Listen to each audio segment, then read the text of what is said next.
जी नमस्कार दोस्तों, आप सभी का आपके अपने परिवार आईडी एग्जाम में स्वागत है। तो कैसे हैं आप सभी के सभी। उम्मीद करते हैं कि आप सभी अच्छे होंगे और आपकी तैयारी भी अच्छी चल रही होगी।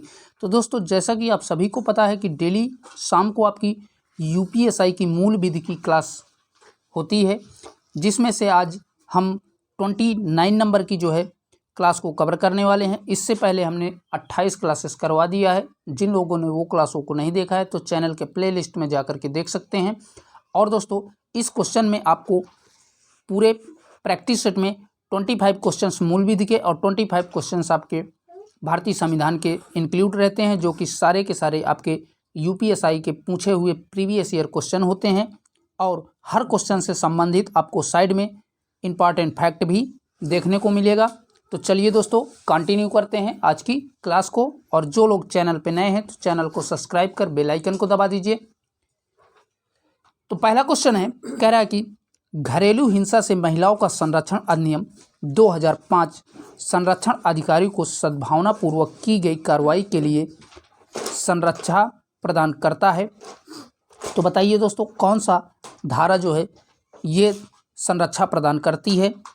तो राइट आंसर हो जाएगा ऑप्शन नंबर बी करेक्ट हो जाएगा। धारा 35 के अंतर्गत कोई भी सद्भावनापूर्वक किया गया कार्य या कार्रवाई अधिकारी को जो है संरक्षा प्रदान करती है। तो ऑप्शन नंबर बी आपका करेक्ट हो जाएगा। और बता दें कि इस अधिनियम के अधीन सद्भावनापूर्वक की गई किसी बात के कार्य या किसी नुकसान के लिए कोई भी वाद, अभिवाद या अन्य विविध कार्रवाई संरक्षण अधिकारी के विरुद्ध नहीं की जाती है। तो याद रखिएगा। चलिए बढ़ते हैं अगले क्वेश्चन की ओर। अगला जो क्वेश्चन है, कह रहा है कि घरेलू हिंसा से महिलाओं का संरक्षण अधिनियम 2005 का विस्तार है। तो बताइए दोस्तों, जो घरेलू हिंसा महिलाओं का संरक्षण अधिनियम है 2005 है, उसका विस्तार कहाँ पर है। तो राइट आंसर हो जाएगा ऑप्शन नंबर ए। इसका विस्तार जो है संपूर्ण भारत में है। तो ऑप्शन नंबर ए आपका करेक्ट हो जाएगा। और बता दें, इसका विस्तार जो है पहले जम्मू कश्मीर राज्य में नहीं था, परंतु 31 अक्टूबर 2019 से इसका विस्तार जम्मू कश्मीर राज्य में भी हो गया है। इससे पहले 2019 के पहले जो है इसका विस्तार जम्मू कश्मीर राज्य में नहीं था, लेकिन 31 अक्टूबर 2019 से इसका विस्तार जम्मू कश्मीर राज्य में हो गया है। ठीक है दोस्तों, तो अब इसका विस्तार जो है संपूर्ण भारत में हो गया है, याद रखिएगा। चलिए देखते हैं नेक्स्ट क्वेश्चन को।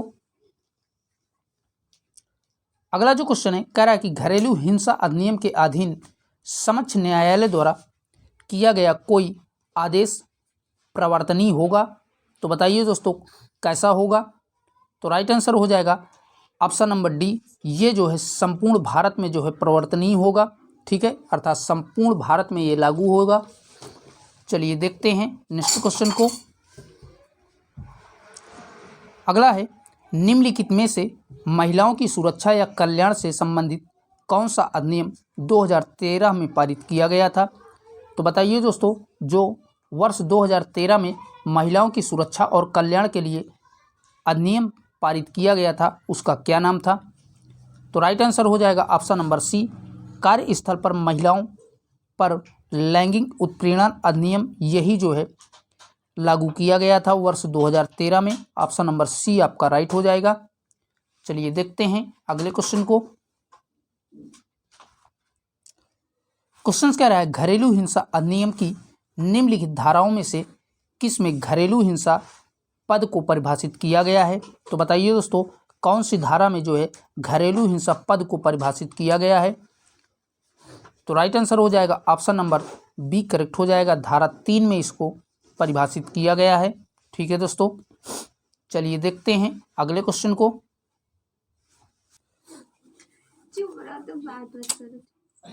अगला क्वेश्चन है, निम्नलिखित में से किस मामले में भारत के सर्वोच्च न्यायालय ने घोषणा की कि घरेलू हिंसा से महिलाओं के संरक्षण अधिनियम 2005 की धारा 2 के क्यू में वयस्क पुरुष शब्दों को हटा दिया गया है। तो बताइए दोस्तों, किस अधिनियम के तहत वयस्क पुरुष को हटा दिया गया है। तो राइट आंसर हो जाएगा option number B, Hiral P Harsora बनाम कुसुम नरोत्तम दास हरसोरा अधिनियम के तहत इसको जो है हटा दिया गया है। तो ऑप्शन नंबर बी आपका करेक्ट हो जाएगा। ठीक है, चलिए देखते हैं नेक्स्ट क्वेश्चन को।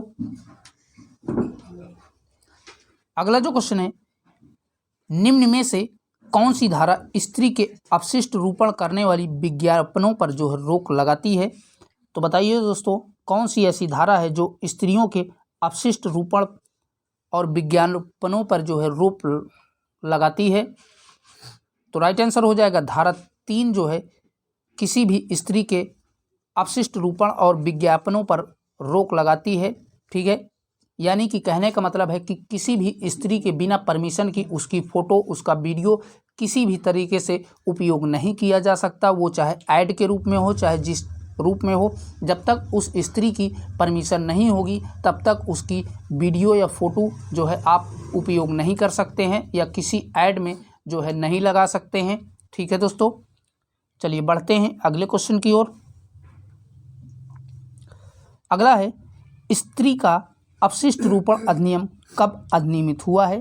तो बताइए दोस्तों, जो स्त्री का अपशिष्ट अधिनियम रूपण है उसको जो है कब अधिनियमित किया गया था? तो राइट आंसर बनेगा 23 दिसंबर 1986 को जो है इसको अधिरूपित किया गया था। और बता दें, इस अधिनियम को राष्ट्रपति ने 23 दिसंबर 1987 को मंजूरी दी थी और इसी दिन जो है इसको लागू भी कर दिया गया था, यानी कि राष्ट्रपति की स्वीकृति इसे 23 दिसंबर 1987 को प्राप्त हुई थी और इसी दिन जो है इसको लागू भी कर दिया गया था। ठीक है दोस्तों, आइए अब देखते हैं अगले क्वेश्चन को। नेक्स्ट है, कह रहा है कि स्त्री अपशिष्ट रूपण अधिनियम 1986 के अंतर्गत अधिकृत अधिकारी का अर्थ है।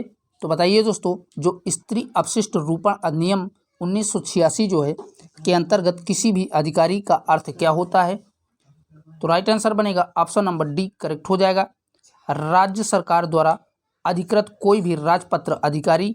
तो ऑप्शन नंबर डी आपका करेक्ट हो जाएगा, राज्य सरकार द्वारा अधिकृत कोई भी राजपत्रित अधिकारी। ठीक है दोस्तों, चलिए देखते हैं नेक्स्ट क्वेश्चन को। क्वेश्चन कह रहा है, स्त्री अपशिष्ट रूपण से अभिप्राय है। तो बताइए दोस्तों, स्त्री अपशिष्ट रूपण से क्या अभिप्राय है? पहला कह रहा है, स्त्री का ऐसा वर्णन जो दुराचार, भ्रष्टाचार, लोक दूषण और नैतिकता को हानि पहुंचाता है, तो इसका भी ये इसमें शामिल है। दूसरा कह रहा है, स्त्री के शरीर का ऐसी रीति से वर्णन जो उसके शिष्ट होने को कम करे, ये भी इसमें शामिल है। अगला कह रहा है, स्त्री को कलंकित करने वाली आकृति या उसकी छवि, तो ये भी इसमें शामिल है। राइट आंसर हो जाएगा ऑप्शन नंबर डी, उपरयुक्त सभी के सभी जो है स्त्री अपशिष्ट रूपण में जो है शामिल हैं।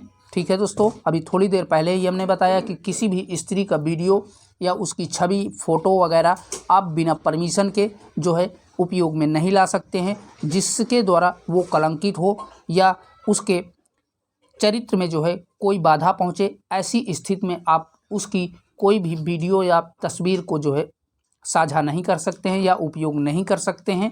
ठीक है दोस्तों, चलिए अब देखते हैं नेक्स्ट क्वेश्चन को। क्वेश्चन कह रहा है, बलात्कार संबंधी कानूनों को बदलने के लिए किस कमीशन को बनाया गया था? तो बताइए दोस्तों, बलात्कार संबंधी कानूनों को बदलने के लिए कौन सा कमीशन बनाया गया था? तो राइट आंसर हो जाएगा वर्मा कमीशन बनाया गया था। तो ऑप्शन नंबर ए आपका करेक्ट हो जाएगा, इंपॉर्टेंट है, याद रखिएगा।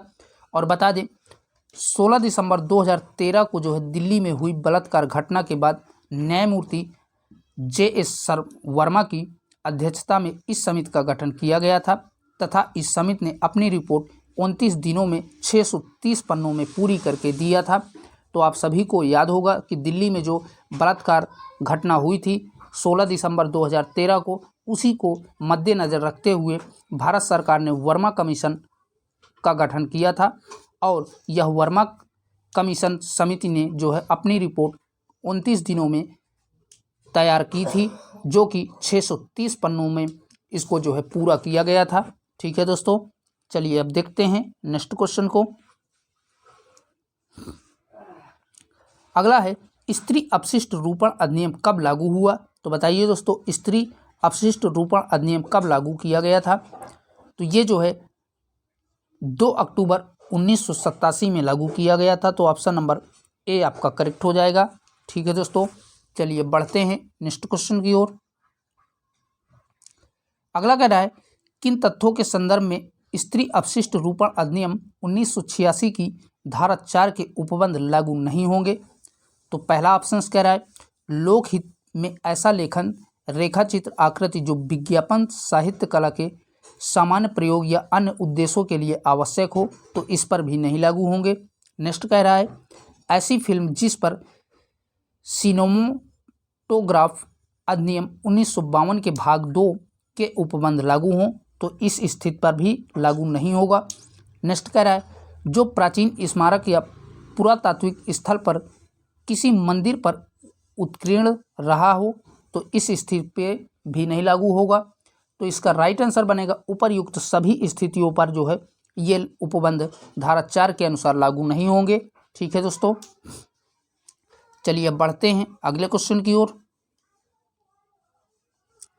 नेक्स्ट कह रहा है किस धारा में वर्णित है कि स्त्री अपशिष्ट रूपण करने वाली पुस्तकों, पत्रिकाओं आदि के प्रकाशन और डाक से भेजने पर प्रतिबंध है। तो बताइए दोस्तों कौन सी ऐसी धारा है जो ऐसी चीज़ों को डाक के द्वारा भेजने में प्रतिबंध लगाती है। तो राइट आंसर हो जाएगा धारा 4 जो है इन सभी चीज़ों में प्रतिबंध लगाती है। ठीक है दोस्तों, आइए अब देखते हैं अगले क्वेश्चन को। नेक्स्ट कह रहा है जो कोई स्त्री अपशिष्ट रूपण अधिनियम 1986 की धारा 3 या 4 का उल्लंघन करेगी वह दंडित हो सकेगी। तो उसको बताइए कैसे जो है दंडित किया जाएगा। तो राइट आंसर हो जाएगा उस स्त्री को 2 वर्ष का कारावास और 2000 तक का जुर्माना से दंडित किया जाएगा।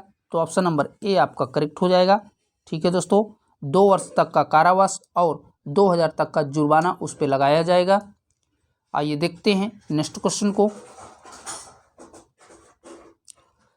अगला है प्रवेश करने और तलाशी लेने की शक्ति स्त्री अपशिष्ट रूपण अधिनियम की किस धारा में दी गई है। तो बताइए दोस्तों किसी भी प्रवेश करने के लिए या तलाशी लेने की शक्ति स्त्री अपशिष्ट रूपण अधिनियम की कौन सी धारा में जो है दी गई है।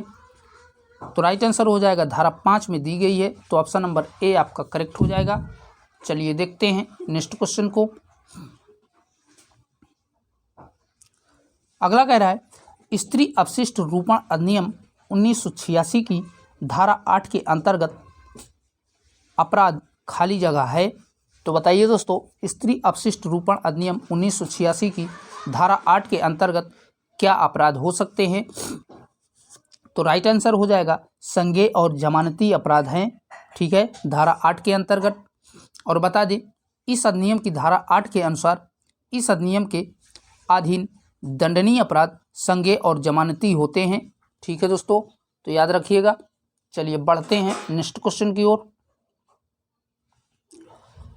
अगला है स्त्री अपशिष्ट रूपण अधिनियम 1986 की किस धारा में प्रावधान है कि दंड प्रक्रिया संहिता 1973 के प्रावधान किसी भी तलाशी और जब्ती पर लागू होंगे। तो बताइए दोस्तों कौन सी धारा के अनुसार। तो राइट आंसर हो जाएगा धारा 5 के 2 के अनुसार जो है ये लागू होंगे। ठीक है दोस्तों, आइए देखते हैं नेक्स्ट क्वेश्चन को। अगला कह रहा है कार्यस्थल पर महिलाओं का यौन उत्पीड़न अधिनियम 2013 की धारा 15 निम्न में से किससे संबंधित है। तो बताइए दोस्तों यौन उत्पीड़न अधिनियम 2013 की धारा 15 किससे संबंधित है। तो ये जो है प्रतिकर का अवधारण से संबंधित है। तो ऑप्शन नंबर सी आपका करेक्ट हो जाएगा। किससे, प्रतिकर की अवधारण से संबंधित है। ठीक है दोस्तों, आइए बढ़ते हैं नेक्स्ट क्वेश्चन की ओर। अगला जो क्वेश्चन है कह रहा है कि कार्यस्थल पर महिलाओं का यौन उत्पीड़न अधिनियम 2013 के अंतर्गत कर्मचारी का अर्थ है। तो बताइए दोस्तों यौन उत्पीड़न अधिनियम 2013 के अंतर्गत कर्मचारी का क्या अभिप्राय है। तो राइट आंसर हो जाएगा ऑप्शन नंबर पहला कह रहा है नियमित कर्मचारी, ये भी इसका अर्थ होता है। अस्थायी कर्मचारी, ये भी इसका अर्थ होता है।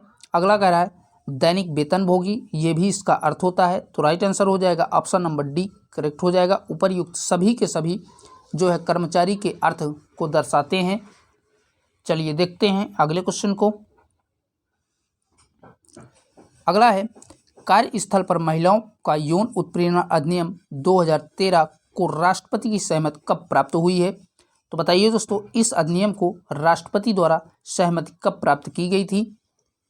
तो राइट आंसर बनेगा 22 अप्रैल 2013 को जो है राष्ट्रपति द्वारा इसको सहमति प्राप्त की गई थी। ठीक है दोस्तों, आइए बढ़ते हैं अगले क्वेश्चन की ओर। क्वेश्चन कह रहा है, नियम बनाने की शक्ति स्त्री अपशिष्ट रूपण अधिनियम 1986 में किसे प्राप्त है? तो बताइए दोस्तों, जो स्त्री अपशिष्ट रूपण अधिनियम 1986 है उसमें नियम कानून बनाने की शक्ति किसको प्राप्त है? तो ये शक्तियां केंद्र सरकार को प्राप्त हैं धारा 10 के अनुसार। तो याद रखिएगा, इस अधिनियम की धारा 10 के अनुसार ये शक्तियां केंद्र सरकार को प्राप्त हैं। चलिए देखते हैं नेक्स्ट क्वेश्चन को। अगला है, किन परिस्थितियों में प्रसव पूर्व निदान तकनीकियों का संचालन गर्भधारण या पूर्व और प्रसव पूर्व निदान तकनीकी अधिनियम 1994 के अंतर्गत किया जा सकता है? तो बताइए दोस्तों, कौन से जो है उस अधिनियम के अनुसार किया जा सकता है? तो राइट आंसर हो जाएगा ऑप्शन नंबर बी, यदि गर्भवती महिला के 2 या 2 से अधिक स्वतः गर्भपात हुए हैं या भ्रूण हानि हुई है तो इस स्थिति के अंतर्गत किया जा सकता है। ठीक है दोस्तों, आइए बढ़ते हैं अगले क्वेश्चन की ओर। क्वेश्चन है, गर्भधारण पूर्व और प्रसव पूर्व निदान तकनीकी अधिनियम 1994 के अंतर्गत कौन सा न्यायालय इस अधिनियम के अधीन दंडनीय अपराध का विचारण कर सकता है? तो बताइए दोस्तों, कौन से न्यायालय के तहत जो है इसमें दंडित का प्रावधान है दिया जाता है? तो राइट आंसर हो जाएगा option number A, metropolitan magistrate के द्वारा जो है इसमें दंड का प्रावधान दिया जाता है। तो ऑप्शन नंबर ए आपका करेक्ट हो जाएगा। इंपॉर्टेंट क्वेश्चन है, याद रखिएगा। चलिए देखते हैं नेक्स्ट क्वेश्चन को। अब दोस्तों यहाँ से आपके भारतीय संविधान के क्वेश्चन शुरू हैं, क्योंकि 25 क्वेश्चंस आपके मूल विधि के और 25 क्वेश्चंस भारतीय संविधान के इस क्लास में होते हैं। तो क्वेश्चंस कह रहा है, जिस संविधान सभा द्वारा भारत के संविधान का अधिनियमित किया गया उसके सदस्य कौन थे? तो बताइए दोस्तों, जिस संविधान सभा द्वारा भारत के संविधान का अधिनियमन किया गया है उसके सदस्य कौन थे? तो राइट आंसर हो जाएगा ऑप्शन नंबर बी, विभिन्न प्रांतों की विधानसभाओं द्वारा निर्वाचित सदस्य थे इसमें। और इसका जो है गठन की बात करें तो इसका गठन 1949 में किया गया था। तो याद रखिएगा, कब दोस्तों? 1949 में इसका गठन किया गया था। चलिए देखते हैं अगले क्वेश्चन को। क्वेश्चन कह रहा है, निम्नलिखित में से किस अधिनियम में नियंत्रक महालेखा परीक्षक नामक पद का सुझाव दिया गया है? तो बताइए दोस्तों, कौन से अधिनियम में नियंत्रक महालेखा परीक्षक नामक पद का सुझाव दिया गया था? तो इसका राइट आंसर बनेगा ऑप्शन नंबर बी, करेक्ट हो जाएगा। 1919 के अधिनियम में जो है इसका सुझाव दिया गया था। ठीक है दोस्तों, चलिए बढ़ते हैं नेक्स्ट क्वेश्चन की ओर। क्वेश्चन कह रहा है, प्रथम केंद्रीय विधानसभा का गठन कब किया गया है? तो बताइए दोस्तों, प्रथम केंद्रीय विधानसभा का गठन किस वर्ष किया गया था? तो राइट आंसर हो जाएगा ऑप्शन नंबर सी, 1921 में प्रथम केंद्रीय विधानसभा का गठन किया गया था। आइए देखते हैं नेक्स्ट क्वेश्चन को। अगला कह रहा है, भारत की संविधान सभा किसके कहने पर बनाई गई थी? तो बताइए दोस्तों, भारत की संविधान सभा किसके कहने पर बनाई गई थी? वेवेल प्लान के द्वारा, क्रिप्स मिशन के द्वारा, अगस्ट ऑफर के द्वारा या कैबिनेट मिशन के द्वारा? तो राइट आंसर हो जाएगा कैबिनेट मिशन के द्वारा जो है कहने पर बनाई गई थी। और कब? 1946 में जो है बनाई गई थी। तो याद रखिएगा, ठीक है, कैबिनेट मिशन के कहने पर संविधान सभा बनाई गई थी 1946 में। इंपॉर्टेंट है, याद रखिएगा, कई बार जो है यूपीएसआई में पूछा जा चुका है। चलिए अब देखते हैं नेक्स्ट क्वेश्चन को। क्वेश्चन कह रहा है, संविधान के अंतर्गत भारतीय लोकतंत्र के आदर्शों को हम कहाँ देख सकते हैं? तो बताइए दोस्तों, भारतीय लोकतंत्र के आदर्शों को हम कहाँ देख सकते हैं? तो इनको जो है प्रस्तावना में देख सकते हैं। तो ऑप्शन नंबर ए आपका करेक्ट हो जाएगा। ठीक है दोस्तों, क्वेश्चन कह रहा है संविधान की प्रस्तावना में भारत को निम्नलिखित में से किस रूप में घोषित किया गया है? तो बताइए दोस्तों, भारतीय संविधान में प्रस्तावना में भारत को किस रूप में जो है परिभाषित किया गया है या घोषित किया गया है? तो राइट आंसर हो जाएगा ऑप्शन नंबर सी करेक्ट हो जाएगा। एक प्रभुसत्ता संपन्न समाजवादी पंथ निरपेक्ष या लोकतांत्रिक गणराज्य के रूप में जो है इसको घोषित किया गया है भारत को। तो ऑप्शन नंबर सी आपका करेक्ट हो जाएगा। चलिए देखते हैं नेक्स्ट क्वेश्चन को। अगला जो क्वेश्चन है कह रहा है कि भारत पूर्ण संप्रभुत्व लोकतांत्रिक गणराज्य कब बना? तो बताइए दोस्तों, इंपॉर्टेंट है। तो ये जो है पूर्ण संप्रभु लोकतांत्रिक गणराज्य किस वर्ष बना था? तो राइट आंसर बनेगा ऑप्शन नंबर डी, 26 नवंबर 1949 को ये बना था। ठीक है दोस्तों, चलिए बढ़ते हैं नेक्स्ट क्वेश्चन की ओर। अगला क्वेश्चन है कह रहा है कि भारतीय संविधान की प्रस्तावना में निम्नलिखित में से किस अभिव्यक्ति का प्रयोग नहीं किया गया है? तो बताइए दोस्तों, भारतीय प्रस्तावना में किसका जो है जिक्र नहीं किया गया है या अभिव्यक्त नहीं किया गया है? तो राइट आंसर बनेगा संघीय शब्द का जो है कहीं पर संविधान की प्रस्तावना में जिक्र नहीं किया गया है। ठीक है दोस्तों, इंपॉर्टेंट है, याद रखिएगा। कई बार जो है ये पूछा जा चुका है और यूपी पीसीएस में भी पूछा जा चुका है। चलिए देखते हैं नेक्स्ट क्वेश्चन को। अगला क्वेश्चन है कह रहा है कि संविधान के निर्माताओं के मनोभाव और आदर्शों के प्रतिबिंब कहाँ देखने को मिलते हैं? तो आप सभी को पता होगा कि कहाँ पर जो है संविधान निर्माताओं के मनोभाव और आदर्शों को देखने को मिलते हैं। तो राइट आंसर बनेगा ऑप्शन नंबर सी, उद्देशिका में ये सारी चीज़ें मिलती हैं। ठीक है दोस्तों, चलिए बढ़ते हैं नेक्स्ट क्वेश्चन की ओर।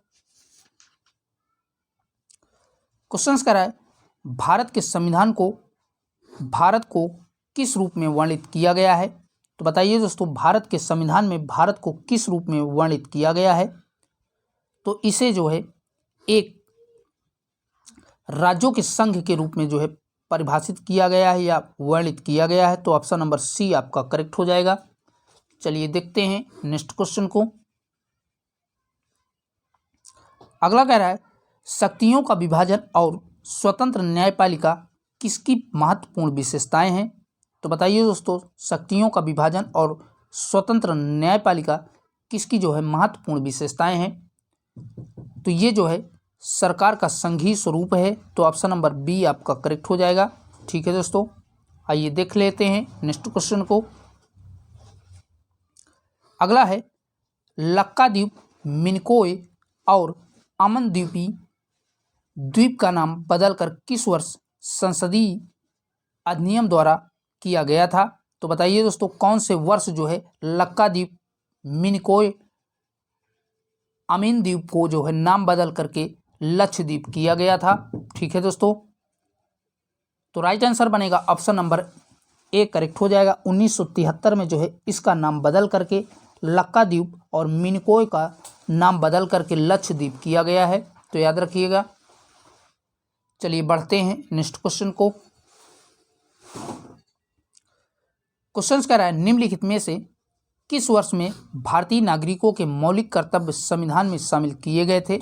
तो बताइए दोस्तों, किस वर्ष मौलिक कर्तव्यों को जो है भारतीय संविधान में जगह दी गई थी या शामिल किए गए थे? तो राइट आंसर बनेगा ऑप्शन नंबर बी, 1972 में जो है इनको शामिल किया गया था। सरदार पूर्ण सिंह समिति की सिफारिश द्वारा 42वें संविधान संशोधन द्वारा 1972 में इनको शामिल किया गया था। कौन से? 42वें संविधान संशोधन के तहत सरदार स्वर्ण सिंह समिति के सिफारिश पर। ठीक है दोस्तों, चलिए देखते हैं नेक्स्ट क्वेश्चन को। क्वेश्चन कह रहा है हमारे संवैधानिक इतिहास में 26 नवंबर 1949 को एक महत्वपूर्ण दिन है, क्योंकि की, तो बताइए दोस्तों ये जो है 26 नवंबर 1949 हमारे भारत में के इतिहास में क्यों महत्वपूर्ण है ये तिथि? क्योंकि इस दिन जो है क्या किया गया था, इस दिन हमारे संविधान को अंगीकृत किया गया था। तो ऑप्शन नंबर बी आपका करेक्ट हो जाएगा। अभी थोड़ी देर पहले भी इसी टाइप का जो है एक क्वेश्चन आया था। ठीक है दोस्तों, चलिए अब देखते हैं नेक्स्ट क्वेश्चन को। क्वेश्चन करा है निम्नलिखित में से कौन सा एक राजनीतिक अधिकार नहीं है? तो बताइए दोस्तों इनमें से कौन सा एक राजनीतिक अधिकार नहीं है? तो इन चारों में से राइट आंसर बनेगा जीवन का अधिकार। ये जो है राजनीतिक अधिकार नहीं है। और बता दें यह जो है एक प्रकार का जीवन का अधिकार मौलिक अधिकार है, जिसे अनुच्छेद 21 में वर्णित इसके बारे में बताया गया है। तो कौन से अनुच्छेद में? अनुच्छेद 21 में जीवन के अधिकार संबंधी प्रावधान दिए गए हैं। ठीक है दोस्तों, और यह जो है एक प्रकार का मौलिक अधिकार है। और बाकी आपके तीनों ऑप्शनों में जो है ये सभी के सभी राजनीतिक अधिकार हैं। ठीक है दोस्तों, चलिए देखते हैं नेक्स्ट क्वेश्चन को। क्वेश्चन है समग्र रूप से भारतीय संविधान लागू हुआ है? तो बताइए दोस्तों संपूर्ण रूप से भारतीय संविधान कब लागू किया गया था? आप सभी को पता होगा कि 26 जनवरी 1950 को भारतीय संविधान लागू किया गया था। तो महत्वपूर्ण डेट है, याद रखिएगा। चलिए बढ़ते हैं अगले क्वेश्चन की ओर। क्वेश्चन है संविधान की रचना के समय संविधान सभा का संविधान सलाहकार कौन था? तो बताइए दोस्तों जब संविधान की रचना की जा रही थी उस समय इसका जो है संवैधानिक सलाहकार कौन था? तो राइट आंसर हो जाएगा BN राव इसके संवैधानिक सलाहकार हैं। इंपॉर्टेंट है, याद रखिएगा। चलिए बढ़ते हैं नेक्स्ट क्वेश्चन की ओर। अगला जो क्वेश्चन है कह रहा है कि सरकार की निम्नलिखित प्रणालियों में से किसमें द्विसदन पद्धति का एक अनिवार्य लक्षण है? तो बताइए दोस्तों सरकार की कौन सी प्रणालियों में द्विसदन पद्धति का अनिवार्य लक्षण है? तो राइट आंसर बनेगा ऑप्शन नंबर सी, संघीय प्रणाली में द्विसदन पद्धति अनिवार्य लक्षण है। चलिए देखते हैं नेक्स्ट क्वेश्चन को। अगला जो क्वेश्चन है कह रहा है कि भारतीय संविधान ने सुदृढ़ केंद्र के साथ संघीय प्रणाली कहाँ से ली है? तो बताइए दोस्तों भारतीय संविधान में संघीय प्रणाली किस देश के संविधान से अपनाई गई है? तो राइट आंसर हो जाएगा ऑप्शन नंबर बी करेक्ट हो जाएगा। कनाडा के संविधान से भारतीय संविधान में संघीय प्रणाली ली गई है। ठीक है दोस्तों, आइए अब देख लेते हैं नेक्स्ट क्वेश्चन को। क्वेश्चन कह रहा है विधि का शासन की संकल्पना कहाँ की संविधान प्रणाली की एक विशेष विशेषता है? तो बताइए दोस्तों विधि की शासन की संकल्पना कहाँ के संविधान की प्रणाली है? तो ये जो है ब्रिटेन के संविधान की प्रणाली है। ठीक है दोस्तों, अगला है भारतीय संविधान में भारतीय महासंघ की योजना किसके संविधान से ली गई थी? तो बताइए दोस्तों भारतीय संविधान में भारतीय महासंघ की योजना कहाँ के संविधान से ली गई थी? तो राइट आंसर हो जाएगा इसे भी कनाडा के संविधान से लिया गया है। तो ऑप्शन नंबर बी आपका करेक्ट हो जाएगा। ठीक है दोस्तों, चलिए देखते हैं नेक्स्ट क्वेश्चन को। अगला जो क्वेश्चन है स्वतंत्र भारत में निम्नलिखित में से कौन सी प्रणाली लोकतंत्र के वास्तविक आधार के विपरीत जाती है? तो बताइए दोस्तों कौन सी प्रणाली जो है लोकतंत्र के वास्तविक आधार के विपरीत है? तो राइट आंसर हो जाएगा ऑप्शन नंबर सी, जाति व्यवस्था। ये जो है भारतीय संविधान लोकतंत्र के जो है बिल्कुल विपरीत है, जो कि आज भी जाति व्यवस्था जो है बहुत अत्यधिक मात्रा में हमारे भारत में देखने को मिलती है, छुआछूत वगैरह, जिसका जो है प्रावधान अनुच्छेद 17 में दिया गया है। ठीक है, भारतीय संविधान के छुआछूत के बारे में। चलिए अब देखते हैं नेक्स्ट क्वेश्चन को। क्वेश्चन है लोकतांत्रिक प्रणाली के लिए निम्नलिखित में से कौन से तत्व आवश्यक हैं? तो बताइए दोस्तों लोकतांत्रिक प्रणाली के लिए कौन से तत्व आवश्यक हैं? पहला है स्वतंत्र एवं निष्पक्ष चुनाव, ये आवश्यक है। दूसरा कह रहा है अवसर की समानता, ये भी जो है आवश्यक है। अगला कह रहा है अधिकारों का संरक्षण, ये भी जो है आवश्यक है। तो इन चारों में से राइट आंसर बनेगा ऑप्शन नंबर डी, उपरयुक्त सभी के सभी आवश्यक हैं। ठीक है दोस्तों, चलिए अब देख लेते हैं नेक्स्ट क्वेश्चन को। अगला है, मूल संविधान में कितने मौलिक अधिकार दिए गए थे? तो बताइए दोस्तों, मूल संविधान में कितने मौलिक अधिकार दिए गए थे? तो मूल संविधान में अगर बात करें तो कुल 7 मौलिक अधिकार दिए गए थे, लेकिन वर्तमान संविधान में केवल 6 मौलिक अधिकार हैं। ठीक है, कितने दोस्तों? 6 मौलिक अधिकार हैं। पहले मूल संविधान में 7 मौलिक अधिकार थे, अब जो है 6 ही मौलिक अधिकार बचे हुए हैं। 7वां जो आपका मौलिक अधिकार था संपत्ति का अधिकार, उसको हटा करके जो है दिया गया है। कौन से? 44वें संविधान संशोधन में संपत्ति के अधिकार को मौलिक अधिकार की श्रेणी से हटा दिया गया है। तो अब वर्तमान में 6 ही आपके मौलिक अधिकार बचे हुए हैं। ठीक है दोस्तों, चलिए बढ़ते हैं नेक्स्ट क्वेश्चन की ओर। क्वेश्चन का है, निम्नलिखित में से क्या उच्च न्यायालय और उच्चतम न्यायालय दोनों की अधिकारिता के अधीन आता है? तो बताइए दोस्तों, दोनों के अधिकारिता के क्षेत्र में क्या आता है? तो राइट आंसर हो जाएगा मूल अधिकारों का संरक्षण। यही जो है उच्च न्यायालय और उच्चतम न्यायालय दोनों के अधिकारिता क्षेत्र में आता है। तो ऑप्शन नंबर डी आपका करेक्ट हो जाएगा।